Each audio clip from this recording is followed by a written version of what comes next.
Ja, wij zitten hier bij Jan Jansen, alias De Put. Want Jan Jansen kent Nemens in Steen, hè? Niet voor u. Belasting. Die werd het wel en dat is jammer. Dat is verdomd jammer, ja. Jan, vertel eens. Waar best je geboren? Wanneer best je geboren? Vertel eens, schat, van zichzelf. Ik ben voor de oorlog geboren, 20 april 1939, op een hele beroerde dag eigenlijk. Die dag toen, hè. Want dat was de 50ste verjaardag van Hitler. En daar heb ze nu nog last van? Nee, daar heb ik persoonlijk zelf nooit last van gehad. Met voorwallen dat ze een beetje misbruikt door de pop vroeger. Oh. En was het eerste kindje? Nee, ik word het tweede kind van de 8. Tweede van de 8. En de valders worden op de oneven nummers verwekt en op de even nummers geboren en opgegroeid. Vertel eens, wie moet ik dat verklaren? Toen de ouders getrouwd worden en de man van mij in verwachting was, woonden ze aan de overkant van een eigenlijk oude zoes. Doordat de opa in een heel korte tijd heel dement was en immer wegliep en de opa dat niet meer kon opvangen, zijn mijn ouders met mijn oudste broer en ik dus de wijk overgestoken, bij oma en opa gaan in wonen, de vader en de moeder. En daar ben ik geboren, op 20 april. Dat is zo lief. En daar ben je ook opgegroeid toen? Daar ben ik ook opgegroeid, ja. En wie ik, omdat het zo voor de 20 april al, wie ik 4 jaar hoor nummer 4, een zusterke van me geboren. Dus mijn papa had 2 kinderen geboren op de verjaardag van Hitler. Dat was in de oorlog, de nationale feestdagen. Zo. En bij ons worden ze echt niet Duitsgezind, tegenovergesteld eigenlijk. Maar wie de pap, mijn zusterke ging aangeven op de koelo, hij werkte, moest hij die gezinsverandering aangeven. Toen vroegen we een zeer fanatieke ambtenaar of dat toeval was en of dat gepland was. Tot voor met 2 en op 20 april geboren wordt. Ja, dan hadden ze zich niet Jan maar Adolf moeten deupen. Hè. En 4 op een jaar waren dus goed katholiek gezin, hè? Dat was een goed katholiek gezin, ja. Maar omdat ik bij de jongens en mijn zustertje bij de meisjes toch de ondeugendste van het club geworden. En dat worden ze een keer gaat kapot bij ons. En als de pap dan even kwam en hij zag dat we geschat veranjeweerd worden, dan riep er al op de man, Marie, is de Hitlerjugend weer bezig geweest? Want hij nam al vanzelf aan. Tot weer dat gedaan houden. Dat is wat ik juist zag dat de naam al eens misbruikt wordt. Maar dat wordt toch eigenlijk niet zo koud bedoeld natuurlijk. En toen, nou, dat ze 4 jaar was beste zus geworden, best naar de school gegaan. En ja, toen? In de wie is het weer oorlogsjaren zijn we naar gekomen? Zwabekost geworden, ja. En De legerschool was de braafste van de klas. En toen ging ze ik naar... wou wel met die kleinste of het de braafste was, dat weet ik niet meer. En ja, wie voor de lagere school erover zitten. Dan was mijn oudste broer al middels op de MULO, maar voor mij hoorde dat dus niet. Ik moest dan naar de VLO en dan nog werken gaan. Ja, ja. En die VLO, ja, dat was eigenlijk een voortgezet lager onderwijs, zoals je het zei. Een beetje aftasten van wat in zo'n persoon zit. Ja. Voor hem een goede richting te kunnen aanwijzen. Dan kreeg ze toch niet alleen rekenen en taal, maar er wordt heel veel handenarbeid in allerlei vormen. Hè. Hoe ze dus goed opmaakten van, ja... Wat kennen we het beste de met... natuur van hem. Hè. Ja.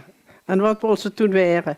En ik word zelf heel kapot van dameskopper weer. Oei. Maar ja, dat komt niet ter sprake bij ons natuurlijk. De moest het geleerd werden, moest een boterhammenhuis.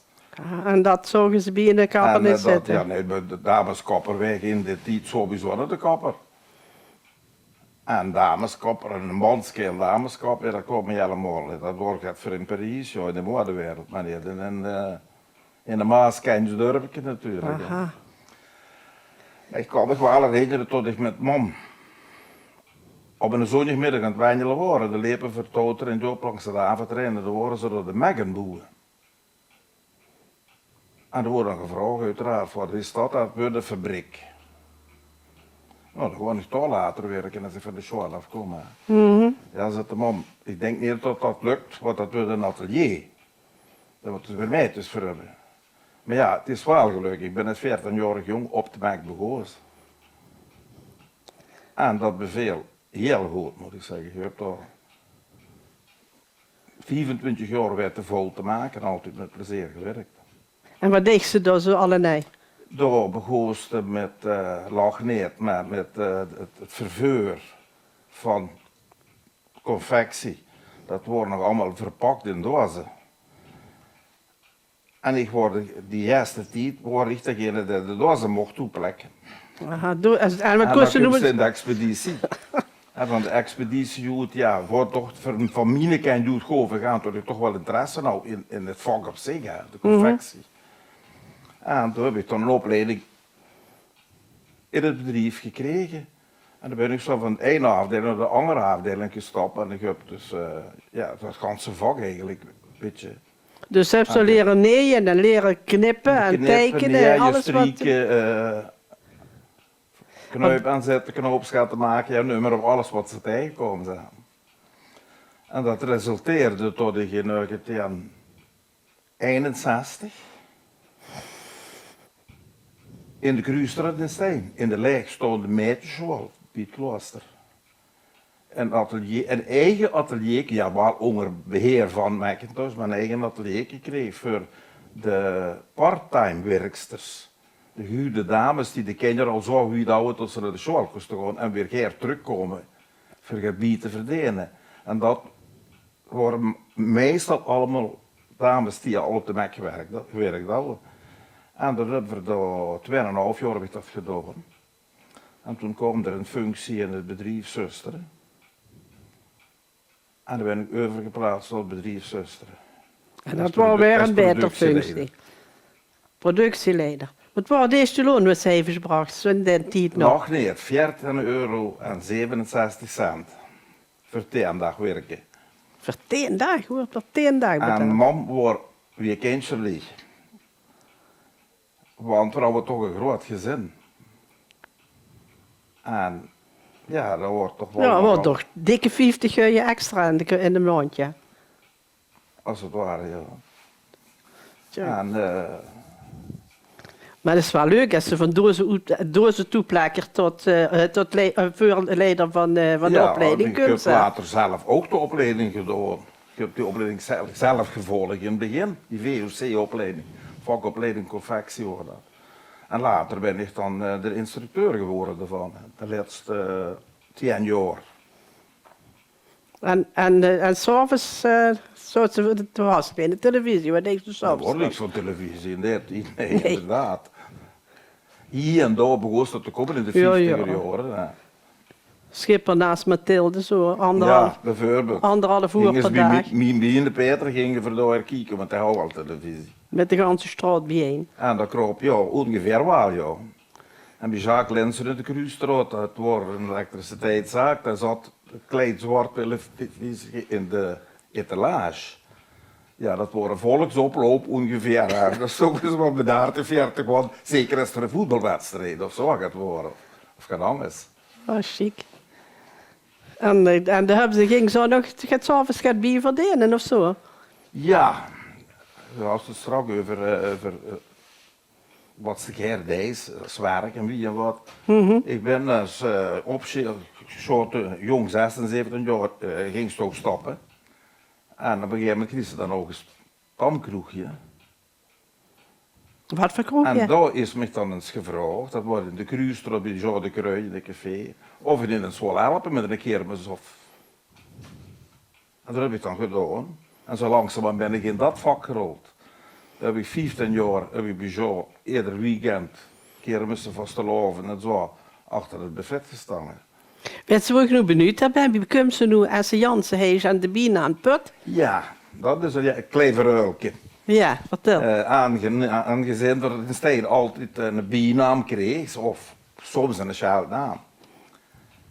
Maar En dat is nu, ik weet niet of ze het nog doen in de café, maar de stamgasten die worden altijd bijgehouden achter het buffet uit de buik. En s'avonds één keer afrekenen. Bij mij was dat in de beginjaren niet het geval. En op een gegeven moment heb ik zo dan wel eens gevraagd, waarom schrijft het mij gewoon niet op? Dan reken ik straks alles in Enza in plaats van ieder pilsje een paar. Ja, is goed, zeg je, doe ik wel. Maar hij koos me wel, maar wist niet ook van waar.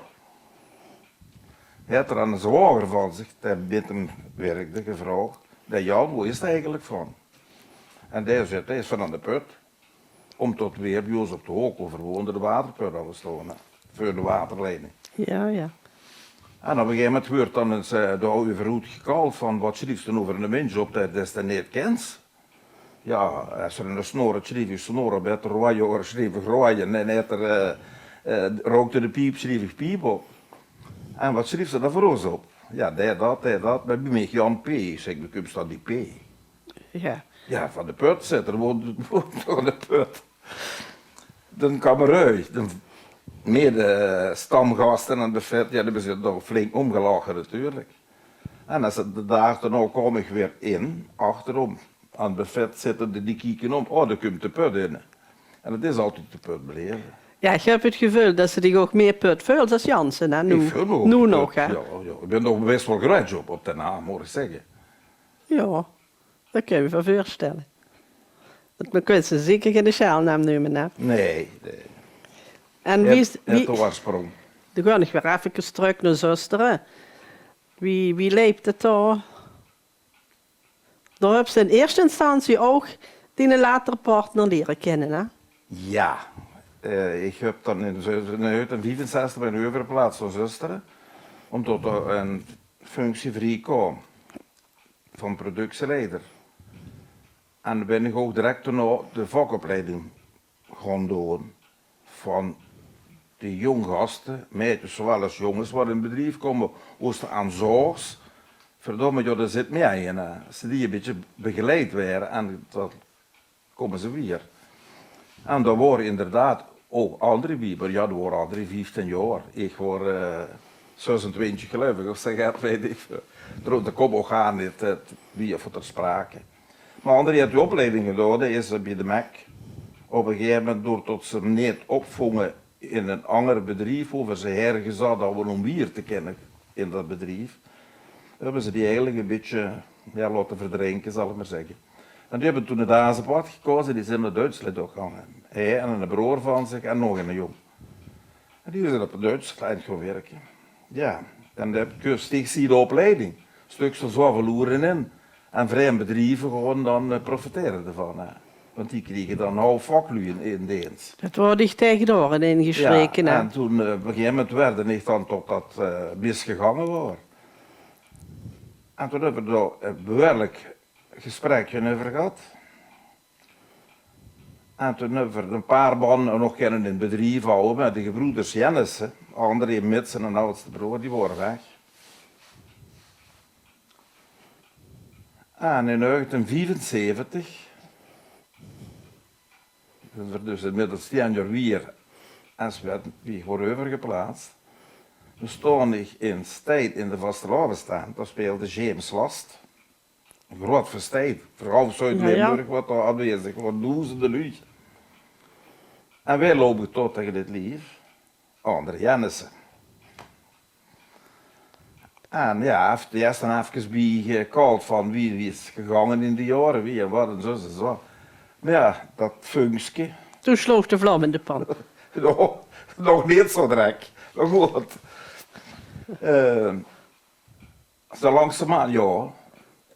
Het was een vurkje wat langzaam groter Ja. wordt. Het was niet in één keer... Ja, we zijn weer toen wel een relatie begonnen, inderdaad. Ja. Ja. En over in 19, hetzelfde jaar, in 1974. Ja, dat is ook toch een leeftijdsverschil van 11 jaar in. Dat zegt natuurlijk niks en zeker, dat is ouder, maar goed. We hebben toen toch het idee opgevat om eens een dag of 17 samen weg te gaan en ze gans bij een op een club te zitten, kijken wie je stad beveelt. Want nu komt ze van die te trof ze dich en dan profiteerde ze van de ontmoeting. Of eerlijk zijn. En in Kirchberg in Tirol hebben we in 1974 besloten om een relatie te starten. Samen gaan te wonen en proberen ons leven ook samen te volbrengen. En dat was in die tijd in Steen nog niet zo gemakkelijk nummer gaan. Nou, in Steen viel dat al wel niet, omdat ik dan toch al zoveel jaren bij Jo achter een buffet al gestangen en Steen wordt het al zo'n beetje, moest dat wel gaat dingen te krijgen. Maar in Zuster, waar anderen vandaan komen, eigenlijk gaat het niet. Want anderen hadden dat tot toen wordt nog immer verzwegen. Voor zijn En als ze het over dat hebben ze het over homoseksualiteit. Ja, dan heb ik het over de geaardheid. Ja, ja. Nou ja, we hebben toch doorgezet. En we hebben er ook nooit geen geheim van gemaakt. Weer, ja, we hebben de mening dat we gewoon nu zijn weerdrijven zijn geboren en we zullen nog een keer sterven. En voor de rest ertussenin moet ieder in zijn leven invullen. Nou, ja, Ja, wie is er op zelf, bepaalde ja. normen en waarden. Ja. En dat hebben we weer, dat hebben we weer ook gedaan. Ja. En toen bleef zijn zuster werken? Of? En ik werkte toen in Zuster in het bedrijf. Ja, wie anderen niet aan die relatie kregen, heb ik wel gezorgd. Of gezorgd, dat is misschien niet veel gezegd, maar we hebben wel gezorgd dat er weer terugkomt naar Nederland voor zijn werk. En is weer in de Macintosh begonnen en is er ook weer metgegroeid. Ja. Best tot in 1976, 77 bekendgemaakt wordt in het kader van de Macintosh dat de productiebedrijven gingen sluiten. Dat woord Macintosh wordt een handelsonderneming. Dat betekent dat ik als productieleider Overbodig wordt. overbodig wordt. Ja. Nu wordt de regel wel zo dat ze het kader toch niet kost ontslaan. Je moest in dat bedrijf een andere functie gewoon gezocht werden voor met behoud van salaris. En tegelijkertijd deed zich hier aan de overkant, waar ik woonde, de gelegenheid voor om een café te beginnen, zelf een café te beginnen. Dat was dat café De Krui was ook Nee. geopend had. Of Nee, niet? dat wordt eigenlijk mislukt. Jean de Kruije is gestorven in 1974. En dat zou overnemen. Door bepaalde omstandigheden is dat café openbaar verkocht. Omdat de familie daar niet uitkomt, er was toch niks op papier. Alleen, Jean en ik waren wel al bezig met een vorm te vinden van overname. Dat ik het bedrijf zou weer zetten en dan kon hij erin blijven wonen in dat pand, Ja, maar ja. dat wou daar echt niet weg. En Ja. toen is Jean plotseling gestorven en is dat een beetje in een andere richting goed geduwd. In de openbare verkoop heb ik me dan op dit moment toch teruggetrokken ten gunste van de zwager van Jean. En die is daar weer gegaan. Maar dat was wel kapitaal genoeg om de gat te kopen. En toen wordt het in 75 inmiddels. Wie andere dingen het leven al gelopen en toen komt de voorzien op winst dat die productiebedrijven wankel gingen staan. En toen deed zich aan de overkantje gelegenheid voor om zelf een café te beginnen. En dat hebben we dus gedaan. En toen ben ik bij de Mac gaan kallen om mij te laten gaan met een bepaald bedrag. En een gouden handdruk. Ja, goud worden ze niet, met een handdruk. Maar in ieder geval, voor iedere dienstjaar wat ik ook kreeg een bepaald bedrag. Een bruto bedrag wat ze me net uitkeerden. En dat koos dat veel onder een bepaalde regel tot ze nog geen belasting voor is te betalen. Ja. Maar dat was voor niet genoeg startkapitaal voor Café de Put te beginnen. En de naam de Put heb ik toen weer benut om ook aan de café te geven. Nou, dat vind wordt het wel. bekend, hè. Tot diegene die het nog niet wist. In ieder geval wisten wij in de put zo. Ja. Dit figuurlijk, uiteraard. Ja, ja. En waar André ook en En leven. andere, ja, die zou toch leven voor het bevinden. Achter, in die zin. We hebben nog een goed gesprek, ze hebben dat toch Met de belofte tot voor 10 jaar zouden we goed al werken in die put. En dan eens even kijken wat voor wie het deed. Ja, en dan wil je eigenlijk binnen zijn of zo. Ja, binnen. Dat wordt je als je de deur We hebben laat, hè. elke werk een goed verdeeld. Ja. En wat had die een oude baas, dat oud werk wat ze gedaan hebben, als jonge achter op de vet, had ik dat toch opgeleverd? Een goede rode zo, wie ze zich als kastelein moest Ja, ik gedragen. heb nu zo... Want het is toch een spelenderwijs eigenlijk en horecaopleiding gehad, inderdaad, ja. Hij heeft me heel goede tips metgegeven. Als je wat je moest aan dit en moest aan dat denken, moest de zus denken, moest de zo denken. Dit en dat, wat is dat? En één Als van ik die kastelein dingen wil waren in werden. ieder geval, dat vond hij zelf altijd het belangrijkste. Als je aan de klantenkring wil opbouwen, stamgasten, dan moest je voor het beginnen zetten alle aandacht geven aan de vrouwlie. Als de vrouwlie zich op het gemak voelen, komen de mannen vanzelf. Geef ze de aandacht aan de mannen geven, dan geven ze die de overeind, zeg je, dan zitten de vrouwen zitten vervelen, dan krijgen ze lang gezicht en dan functioneert het niet. En als ze de vrouwen binnen hebben, ze die voelen zich op het gemak, pakken ze de kinderen wit en dan komt de man vanzelf. En dat zit heel verloren in. Dat heb ik zelf ervaren in alle die jaren daarna. Wie hebben ze dat in de praktijk gebracht dan? Om toch de vrouw die van tijd tot tijd ook eens de overeindje laten hebben. Bijvoorbeeld in, ik weet niet meer welk jaar, ik meen 76. Nee, wacht even. Nee, dat ken die uit Oh, in 80 is. dat Dus jaartal in is ieder ook geval, niet zo ik ben belangrijk. geen voetbalfan, maar er worden wereldkampioenschappen voetballen. 6 weken televisie. Die vrouwen die worden al weken van tevoren aan het grauwelen. Dat komt er natuurlijk op, want dat liggen ze in de televisie en we kunnen weer niks kijken. En zo. Toen hebben we een alternatief wereldkampioenschappen gehouden in de put, maar niet met voetbal, maar met allerlei huishoudelijke werkjes. In het begin wordt erom gelachen, maar we hebben het dan toch doorgevoerd. En Wie zag ze dat? Die vrouw die mogen komen, maar ze moeten wel werk meebrengen. die vrouw die nog niet zit het erger buur aan de televisie voor de mensen zit, of de man moet er beneden een flesje bier halen en we zorgen dan om dat een beetje tegen te gaan. Gewoon naar de put komen en pak weer werk wat bij je gelijk maar met.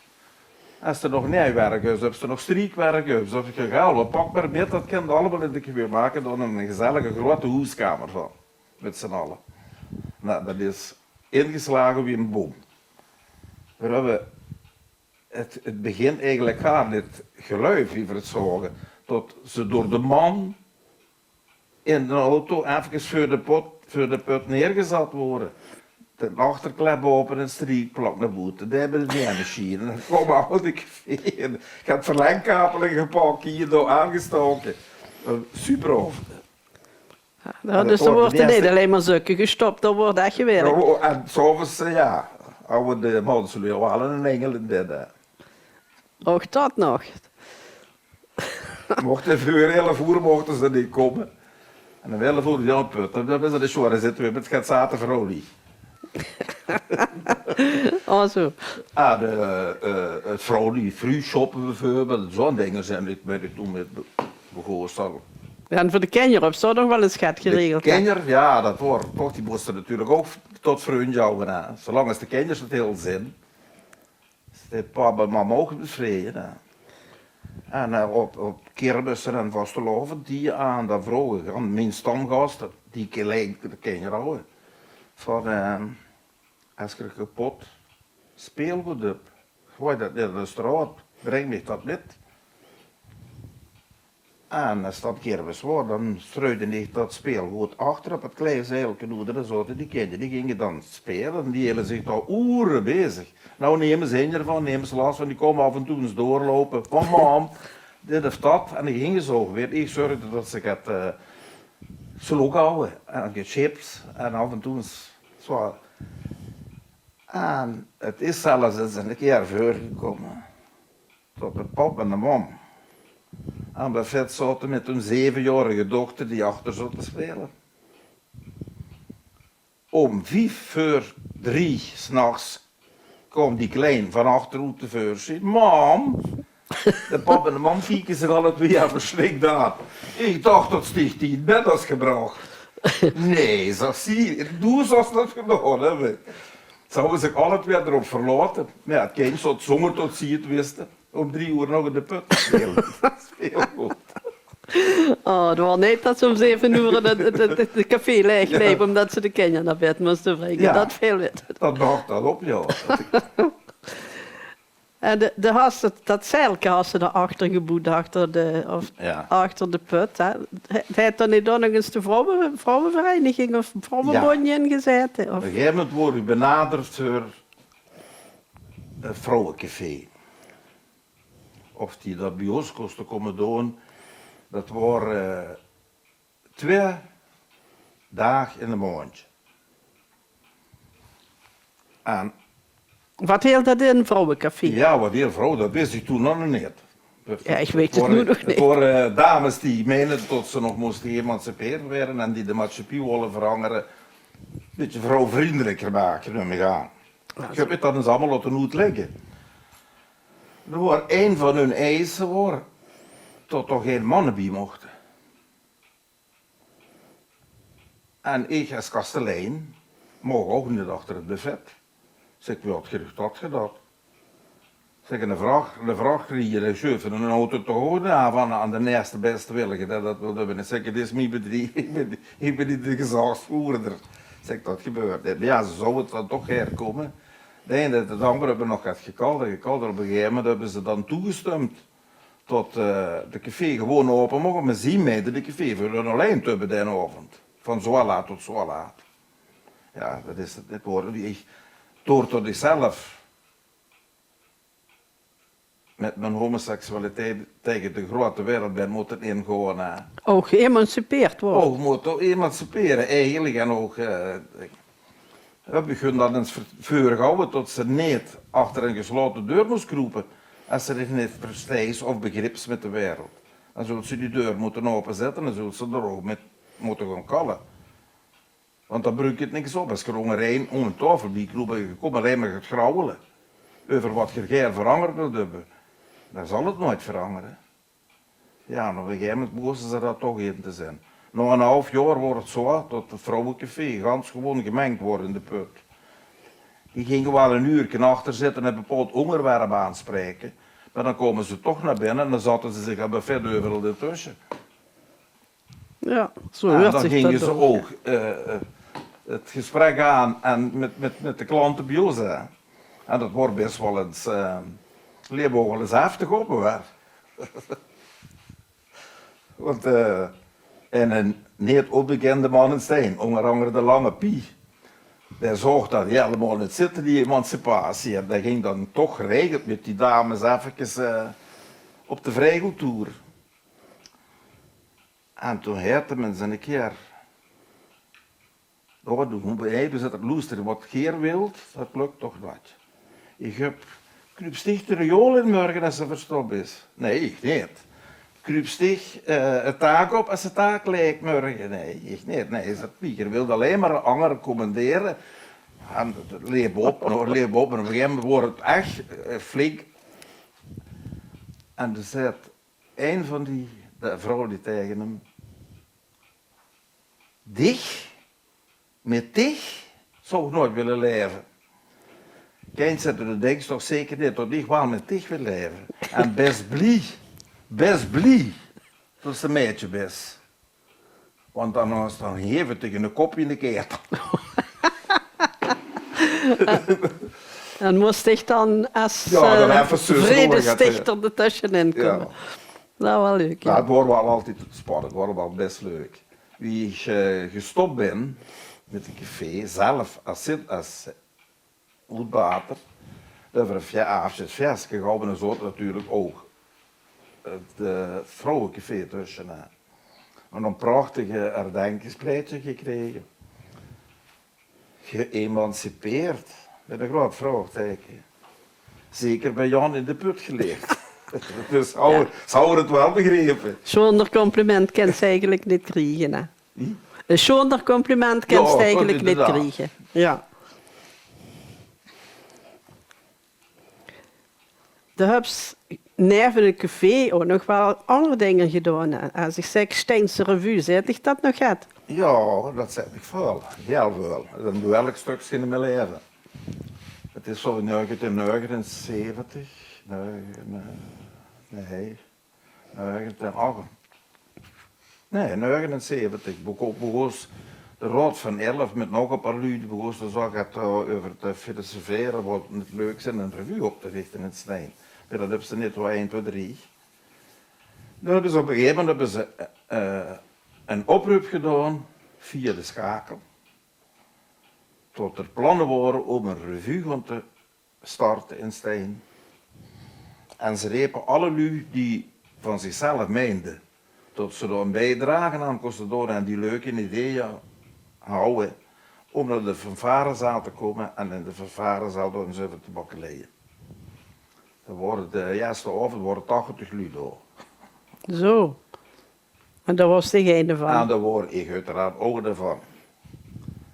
En dat is zo van start gegaan en ik ben met van die opstarters van de revue geworden toen met een paar mannen. Onder andere Arie de Frit, Paul Laurdinois, Pieter Scheffers, dat was een frituur in het winkelcentrum in de Streegteneer. Sjaak van der Laar en ik en Tjeuke Smeet, Tjeuke de Voger. En we hebben toen een parodie gemaakt op de Cascadeurs uit Parijs. En de Cascadeurs, dat waren politiemen en brandweermannen die acrobatische toeren hadden. Nou ja, zo acrobatisch horen we weer, dus niet we hebben weer het op een ludieke manier gedaan. En we hebben ons dan verneumd naar de gevangenis in Stijn, het Pietermenke. Ze zijn weer opgericht toen als de Pietermenkes. En vooral de leuke tegenstellingen. Paul, heel zwaar, heel dik. Pieter dan even, broodmager. Ik klein en gedrongen, Harry de Frit groot en slank. Toen der tijden. En we hebben daar ja, toch verschillende jaren in die revue niet gedaan. En zo langzaam groeit ze daarin, er moeten pakjes gemaakt worden. Er moet van alles ontwikkeld, er moeten attributen gemaakt worden. Dat moesten ze allemaal zelf doen. En teksten schrijven. En teksten schrijven. Barenbeiners is ook zo'n groep, een toneelgroep. Dat wordt opgericht door Garda en verder in Noorwegen. Dikke Jans, onderwijzer. Arie. Ja. En we hadden het bengeltjes. Dat worden een gezin. Die lieten dan kijken wat allemaal in zo'n gezin kent gebeuren en gebeurde. We hebben dat een jaar of 3, 4 gedaan, we viel dat weg. En toen hebben we weer dan daarop een vervolg gegeven, dat worden dan de barenbeiners. Met die stukjes, die moesten we dan zelf schrijven, inderdaad. Ja. Het Steensplat. En dat zijn plat. En dat komt dan meestal, het komt gewoon op één neer en dat hoor ik toen. Dan schreef ik de rode draad, zal ik maar zeggen, dat verhulken al en dan ging ze bijeen zitten. En dan ging ze daar klasjederen over en weer. En dan komt dan dat flauwe kul allemaal tot stand. En dat waren hechte groepen in die zin. En dat hebben ze 30 jaar lang gedaan. En ik heb 30 jaar ben ik erbij gebleven. De boos, ik heb te sukkelen met mijn zoontje. En op een gegeven moment hoor het plezier wat ze beleven, dus wordt langzaam aan een belasting. En dan moest ze het niet meer doen en dan loopt ze zichzelf in de weg. Maar dan ga je zo nog bijvoorbeeld met een optocht met en zo, hè? Dat deed ze wel nog. We hebben nog vast wel een schroepje, ja. De Riemteam. Dat is toen een Echte Steense naam, hè? ja, nee, weer oude druimlummelen. Hou ik willen maken ervan. Maar ja, dan kom ik niet meer door met die jongeren. Ja, nee, de druimlummelen zijn we nog overleefd. Zodoende is het een Dreamteam geworden. Hè. Maar dat bestond er ook al. Ja. Klein 30 jaar toch ook al, denk ik, dat ze ermee metlopen. En dat is helemaal nog. Dat heb ik nog een keer gedaan tot nu toe, ja. En dat dialect schrijven, dat had een goed plaatsje in Den hart ook, hè? De dialect schrijven, ja, dat is eigenlijk opgewekt door de Mambios. Als weer een woord gesproken wat niet uit steen kwam. We hebben gewoon de Rijn, we hebben het over de Rijn, we hebben het over de Bijnen, over de Kantje. Als dat zo loopt, ze lopen ook wel eens kinderen die ergens anders geboren zijn. En die hebben het dan over de rand of over de kant. En over de En zonder zang dat ook. ze dat wet, Ja. geeft ze dat woord dan ook op een gegeven moment gebruiken. Maar dan wordt bij ons wel gebruikt, de man zegt, wat zegt dat nu? Hoe leeft het op? Op de kant, loopt toch zeker op de Kantje, best van steen. Die had er eerder dus daar over. Schoon. En die heeft ons ook de beginselen van het dialect schrijven bijgebracht. Die mij zeer zeker. En ik schreef alle privé altijd in plat. Ik schreef het winkelbriefje nog in plat. Er zal nooit kaas op staan, er staat altijd kaas. Ja. En boterham met vlees. Dan maak ik vlees van ik met het schat. Zo geworteld is dat die Steense taal bij mij. En dat geeft bezit. Het is zo is toch jammer als dat verloren gaat. Ja, daar heb ik altijd moeite met gehad, ja. Ja, ja. En de Stijnse Revue wordt door een gooi middel voor dat vasthouden. Hè. Ja, ja. Daar hebben ze ook, is er nog eens jaren geleden geprobeerd die in Steen om een dialect toneelgroep op te richten. Hè? Inderdaad, dat is voor mij toch wel een... Het was zo, we hadden die revue en de Steenenaren die komen immer met complimenten, oh, dat toneelstukje van de bengeltjes van de barenbenjes en zo, dat is toch wel zo, en dat moest eigenlijk merkwaardig zijn. We hebben met een paar maanden het idee geopperd om misschien een dialect toneelclubje op te richten tot meer kost te doen als alleen in de revue. Door druk bezig met zijnde is een jong die inmiddels vader wordt. Die zou dan de regierol op zich pakken. En die komt met zijn oudste zoontje een beetje de problemen omdat hij jong geboren wordt met een afwijking, een handicap. En toen wordt er heel veel hulp bij nodig door vrijwilligers. Wat is heel veel in dit verband. Ja, dan moest ze dagelijks van 8 tot 8 therapie hebben. En toen hebben we dat toneelclubje in de kant gelaten en gezegd, nou, dat vind je voor dit moet veel belangrijk over te beginnen. En zo is dat toneelclubje nooit opgericht. Maar we hebben wel met zoveel mannen staan, 125 vrijwilligers. Die zich over aangemeld hadden. Gezorgd. Totdat manneke toch een zelfstandige persoon is geworden.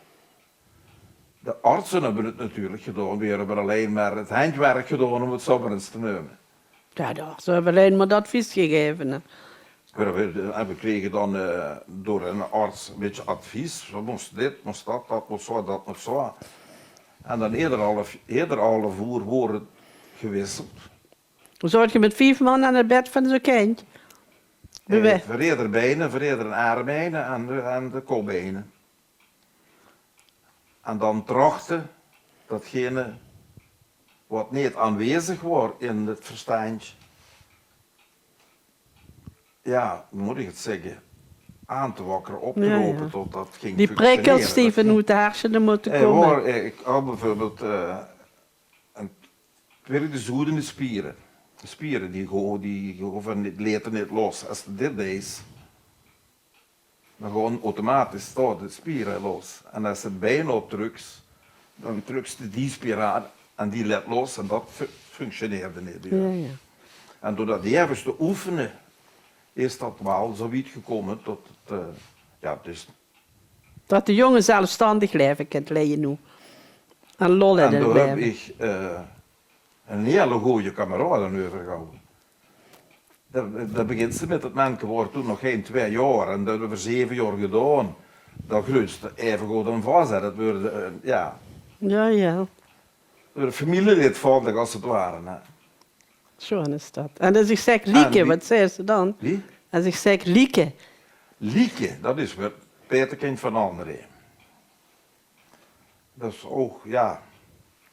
André wordt stamgast in de soos. weer Lieke geboren wordt. Moesten ze daar een Peter en een paard voor hebben. Door wat voor omstandigheden precies, dat is niet zo belangrijk. Maar in ieder geval, anderen worden gevraagd om Peter te werden van dat kindje. Ik lag in bed. Het kinderbed. Kom hij uit de soos terug. Er werden pintjes op. Put werd eens wakker. Ik word al wakker, sowieso uit het leeg aan het klimmen. Moet ik het vragen? Ik zeg, ja, ja, zet er, ik ben gevraagd worden om Peter te werden van Lieke. Het kind van Wil, Smeets en Mario. Ik zeg, ik moest me toch voor wakker maken, dat kan toch niet zeker wachten op een smorgen vreugde. Ja. Goed, dan dit ging smorgens, daar nog eens over nagekald. Ik zeg, de bloem is gevraagd, toen moest ze antwoord geven. Ik zeg, maar één deel vind ik wel, dan moest het verdomd goed in de war knijpen. Als het Peter wil zweren van zijn kindje, zult ze ook Peter moeten zijn, moest ook thuis zijn voor zijn kind. Dat kind moet ook het krijgen en de Peter. Dan heb je dat niet de eindtekening in een doopbewijs zetten en dan, ja, dat er toch gedaan en vooruit bij de oog, Lieke en andere dat wordt. Ja, vader en dochtertje, als het ware. En Lieke komt nu aan een Lieke komt nog immer over de vloer, joh. Ik ben toevallig vandaag met hem weg geweest. En hoe leert Lieke zich de computer omgaan met de computer en zo gaat? Lieke net ja, een vak waar ze heel veel met de computer werkt. En ik ben geen computerman, helemaal niet. Ik heb in het begin heb ik me altijd afgehouden van, maar op een gegeven moment komt ze tot ontdekking. Tot ze de white dochter aan komt te staan. Dan heb ik me die bepaalde dingen eigen gemaakt. Onder andere internetbankieren en zo'n dingen. Maar ik ben nog aan de beginneling. Ik denk dat ik ook aan de beginneling blijf.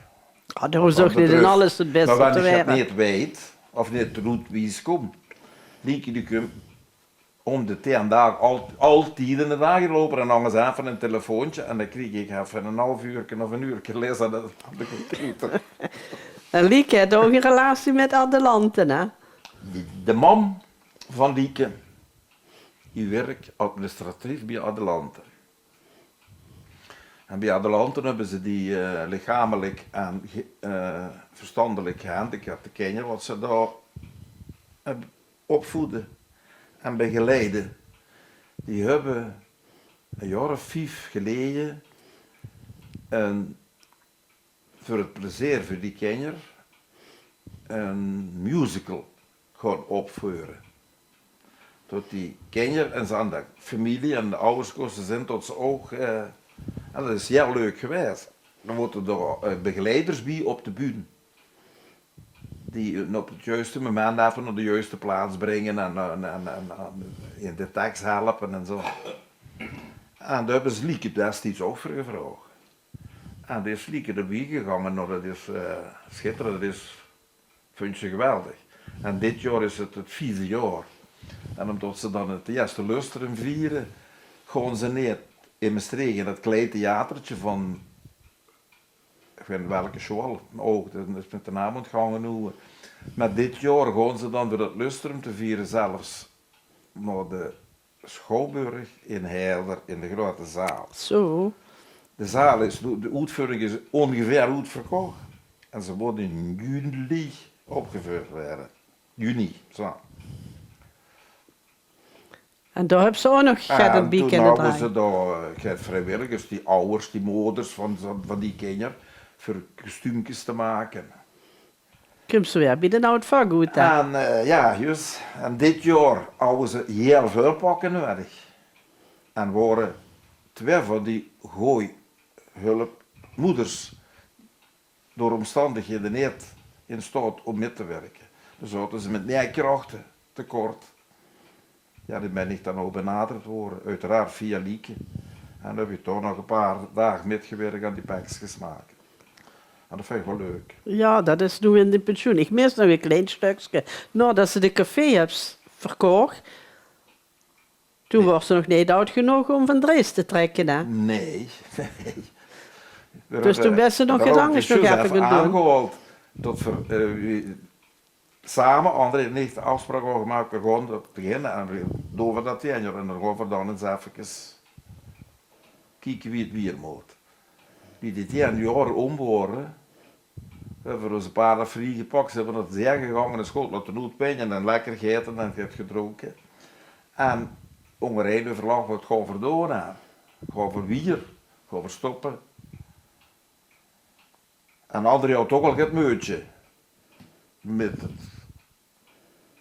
het kastelijnzin in die zin. En zich ook niet zo heel goed onder controle wat de alcohol betrof.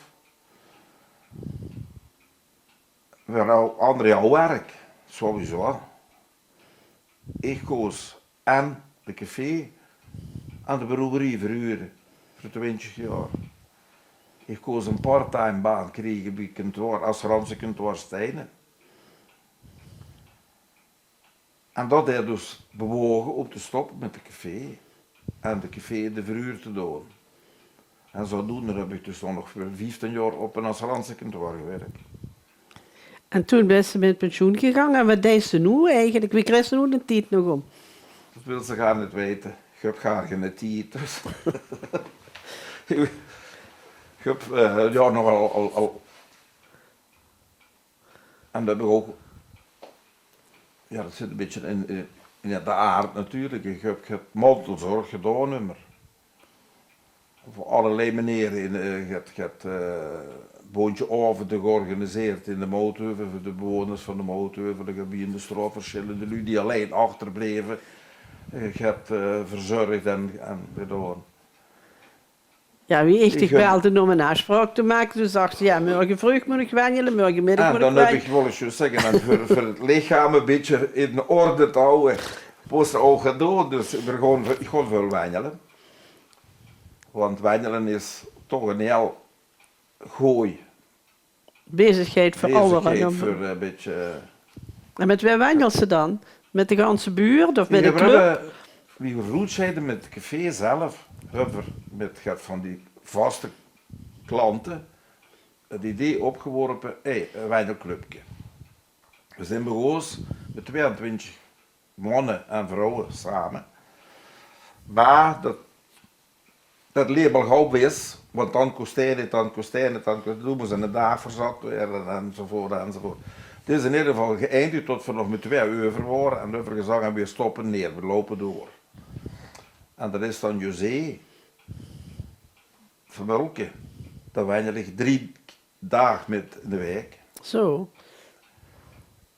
En dan loop voor een 1,5 à 2 uren, 2 avonden. En een donderdagmiddag maak voor een stevige wandeling van een kilometer of 14 tot 18. S'morgens, morgens ga ik met mijn broer wandelen. Het weekend even bijkollen. En zonjes ga ik met mijn jongste zuster heel dik fietsen of wandelen. In de zomerdag met kamerui. Smiddags even de fiets pakken, een kilometer of 25, 40 fietsen. En een terrasje pikken uiteraard. En er zitten toch heel veel uren gevuld. Ja. En in een dag het baren ben je. En het baren ben je, inderdaad, ja. En de best ook nog een beetje creatief, geloof ik. Ja. Als ik aan de voordeur kijk, dan denk ik gewoon aan een creatieve mens. We terug op school, die onderwijzers zaten, ja, dat moet je met zijn eigen doen. Ja. En om die bijkomst wel eens een keer even stijgen tot hij aan het bed genageld of aan de hoes genageld wordt door een bepaalde gezondheidsgebeuren of zo gaat. En dat heb ik voor mezelf immer gedacht, je moest toch wel verbeteren tot ik zo gaat over kunnen. Dat werd gekken dus, als ik niet met lui. En dan heb ik wel immer workshops gaan doen in allerlei vormen. Tot ik wist, wie is er met klei omgeest, wie is er met zeigen omgeest, wie is er met beitelen omgeest, wie is er... En dan zo'n workshops, dat creëer ze die zelf gaat, wat die als leuke hebdingen doen zit, of wat ze cadeaumaakstrijden of zo gaat. En dat vind ik ook wel, ja, vind ik wel zo. Ik geloof dus niet bang te zijn, dus doe ik geen vervelen. Ik heb dat gedaan om in ieder geval de verveiling moeten de deur te houden, dat klopt ja.